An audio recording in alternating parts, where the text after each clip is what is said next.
Today on Substance Stories, we're going to be talking about how important it is to have purpose in your life. Today on Substance Stories, I want to continue our series on things that we need in our life to give us good mental health. So remember, mental health is not is like physical health. It's not an illness. It's not the absence of an illness. It's having a healthy state of mind. That means that we are less likely to get a mental illness, or if we do have a mental illness like addiction, we are more likely to have it well managed. And the next thing I want to talk about, a thing that is key to have good mental health, is purpose.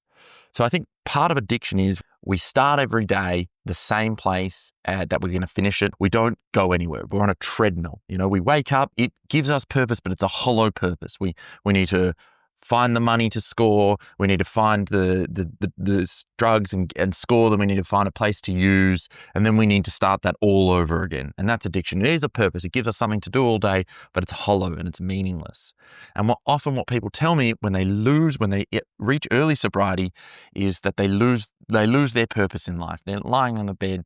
They don't have any drive to get out of bed. There's nothing that gives them a reason to do anything. And we need to find that purpose. So obviously the easiest way to get that purpose is getting a job. But I'm not Captain Capitalist. There are lots of different ways to get purpose in your life. You can volunteer, you can do an art project, you can learn a language, you can go to university or TAFE, you can do anything that when you get to the end of the day, you feel, I've achieved something, right? And this really links into how the Greeks would talk about happiness, where they would talk about there being this thing called hedonia, which nowadays, we say hedonic is like, sex and drugs and rock and roll. But for them, it was anything that's short-term happiness, anything from, I enjoy something to eat to someone give me a compliment. Oh, bit of hedonia.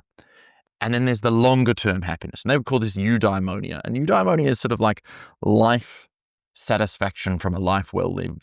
Or perhaps in a psychological sense, we'd call this ego integrity. And ego integrity is that sitting back at the end of the day or at the end of the month and thinking, my goodness, I've achieved something this month. That sort of slow burn happiness. And that's what purpose gives us.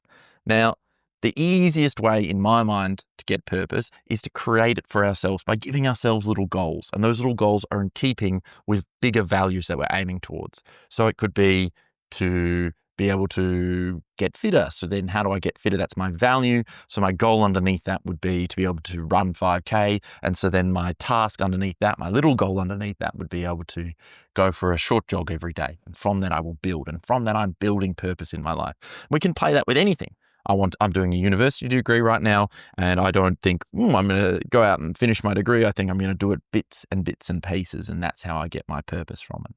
Or, for those of you out there that are incredibly fit and have too many university degrees, learn a language, jump on Duolingo. There are lots and lots of different things. And the really extra special part of purpose, and this is going to come up when we talk about exercise as well, but there's this concept called mastery, where the more I do something and the better I get at it, the more sort of sense of self-efficacy I get, this idea that I am capable of things. And addiction robs us of this sense of mastery or the sense of self-efficacy. We are a slave to our addiction. We lose our ability to believe in ourselves. And so it's really, really important for us to rebuild that sense that we can do things. And that is why we need to build mastery back in our life. And purpose is a wonderful way to do that. The more I see myself achieving things, the more I inherently believe I'm capable of achieving things. So one of the models of depression would be learned helplessness, as Martin Seligman's learned helplessness. And that would be, essentially, if you put me in an unwinnable situation, I'm eventually going to internalize that I'm the problem, not the situation. If I run into a wall over and over again, I'm not going to say the wall's the problem. I'm going to say it's my problem for not being able to run into a wall. And that's depression. It's learned helplessness. Now, mastery is the opposite of that. The more I do, the better I think I am at things and the more I can do. So mastery is like the opposite of depression. And purpose is absolutely key to that. And we need to be doing, Heidegger and Dasein, we need to do. And purpose is an absolutely key for all recovery. And people often say to me, when do I go back to work? When should I start doing things? I say, immediately. Don't go beyond your 70%, but we should be doing it all now. If we don't wait until we feel better to do, we do so we can feel better, because we need that purpose in our life.